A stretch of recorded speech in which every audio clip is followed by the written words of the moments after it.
To turn each of these inequalities into interval notation, it's a good idea to think of their graphs. Luckily, each of these were graphed in problem 2.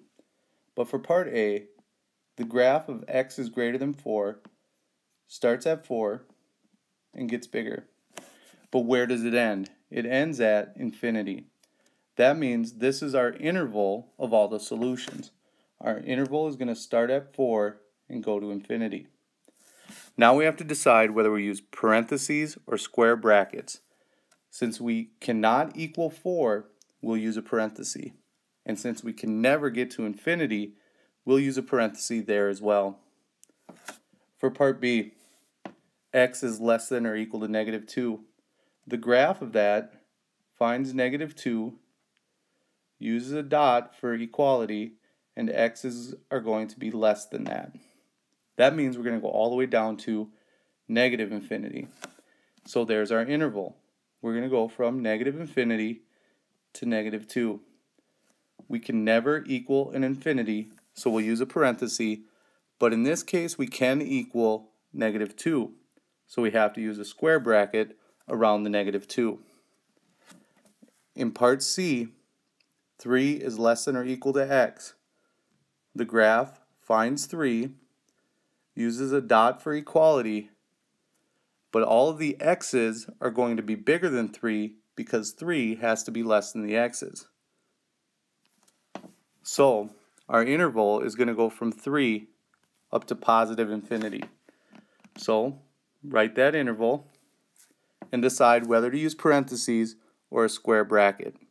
Since we can equal 3, that'll be a square bracket. And we can never get to infinity, so that one should be a parenthesis. For part D, the compound inequality 3 is less than x, which is less than or equal to 5. Looks like this. We have to first find 3, use a circle because x cannot equal 3, then find 5, and use a dot because x can equal 5. And all of the x's are going to be all of the values that are in between those two. That means my interval is going to go from 3 to 5. It can't equal 3, so use a parenthesis for 3, but it can equal 5, so use a square bracket for 5.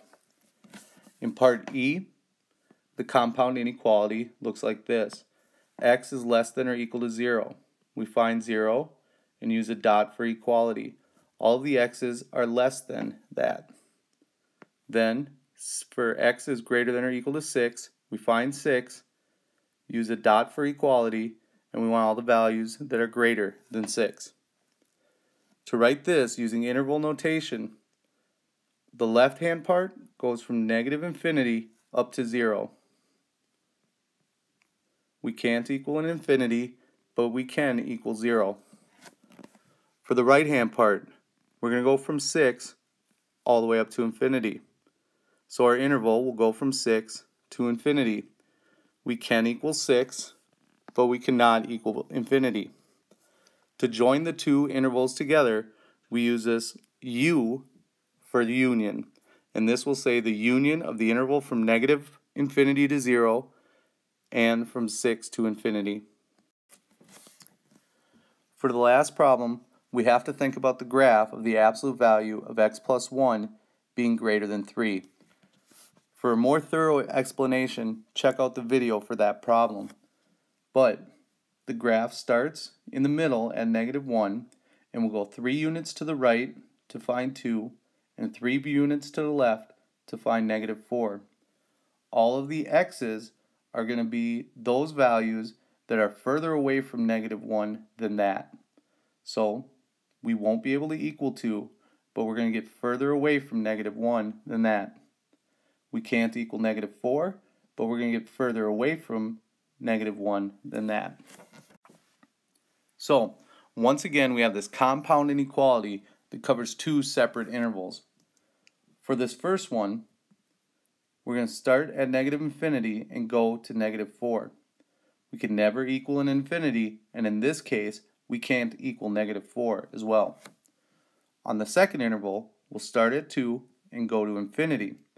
We can never equal an infinity, so that gets a parenthesis, and in this case we can't equal 2 as well, so that gets a parenthesis. To join the two intervals, we use the U for union.